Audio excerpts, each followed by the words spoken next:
స్థూల ప్రపంచం, సూక్ష్మ ప్రపంచం, స్థూల సూక్ష్మ కారణ ప్రపంచం కొంచెం వివరణగా చేసి చెప్తారా?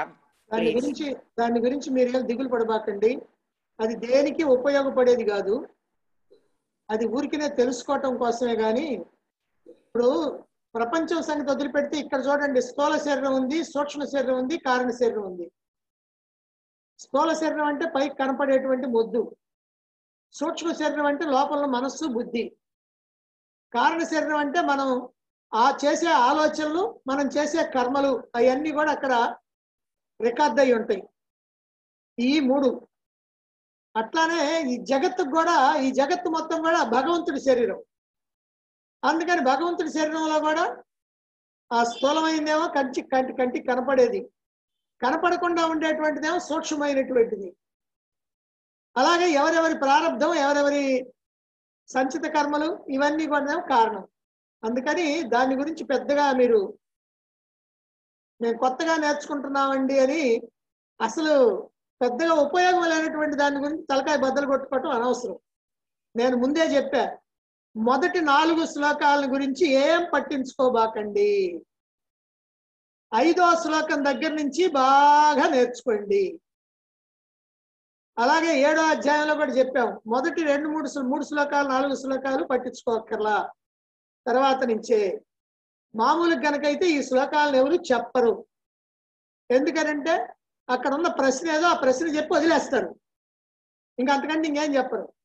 సమాధానం కూడా అంతే, ఆ సమాధానం అక్కడ ఏముందో అది చెప్పి వదిలేస్తారు.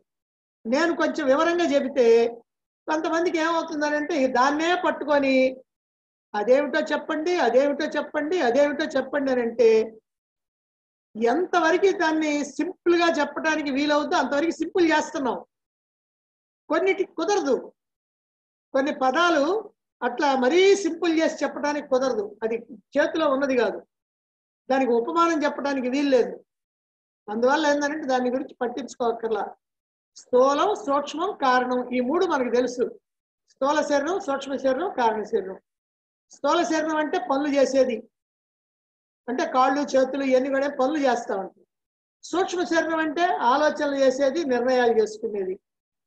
కారణ శరీరం అని అంటే మనం ఏవైతే ఆలోచనలు చేశామో ఆ ముద్రలు అక్కడ ఉంటాయి, ఏ కర్మలు అయితే చేసామో ఆ ముద్రలు అక్కడ ఉంటాయి. మనం ఎవరికి తెలియకుండా చేసాం అనుకుంటాం, అదిగో అక్కడ పడతాయి ముద్రలు. ఎవరికి తెలియకుండా మనం లోపల ఆలోచించుకుంటాం, అవి అక్కడ ముద్రలు పడతాయి, అదిగో అది కారణ శరీరం. అందుకని దాని గురించి ఏమి మీకు బాధపడాల్సిన పని. అందరు కూడా ఎవరైనా సరే వీటిని గురించి ఏమీ దిగులు పడబాకండి. తెలుసుకోవాల్సిన విషయం ఏదుందో దాన్ని తెలుసుకోండి. అందుకనే చెప్పింది ఈ 2 శ్లోకాల్లో 6 ప్రశ్నలకి ఆయన టకటకా అడుగుతాడు, ఈయన టకటకా చెబుతాడు. చివరి అడిగినటువంటి ప్రశ్న 7వ ప్రశ్న ఉంది, అంత్యకాలంలో పరమాత్మ స్మరణ, జీవితం చివరిలో పరమాత్మ స్మరణగా చేస్తేనే మళ్ళీ పరమాత్మను అందుకునేటువంటి అదృష్టం కలుగుద్ది. దాన్ని వదిలిపెట్టుకొని వీటిని పట్టుకుంటే ఏం ఉపయోగం? అధ్యాత్మం అంటే ఏమిటండి, అది యజ్ఞం అంటే ఏమిటి, అది దైవం అంటే, దాన్ని పట్టుకుంటే ఏం ప్రయోజనం లేదు. అవి ఎట్టాగో మర్చిపోయాయి. ఇప్పుడు ఎంత బాగా నేర్చుకున్నా 2 రోజుల తర్వాత అవి మర్చిపోతారు. అందుకని అదిగో అక్కడి నుంచి మీరు మొదలు పెట్టండి. బాగా తెలుసుకోవాల్సినటువంటిది అది. తెలుసుకొని దాంట్లో ఎంతవరకు మనం ఆచరించగలుగుతామో జాగ్రత్తగా ఆచరించాలి.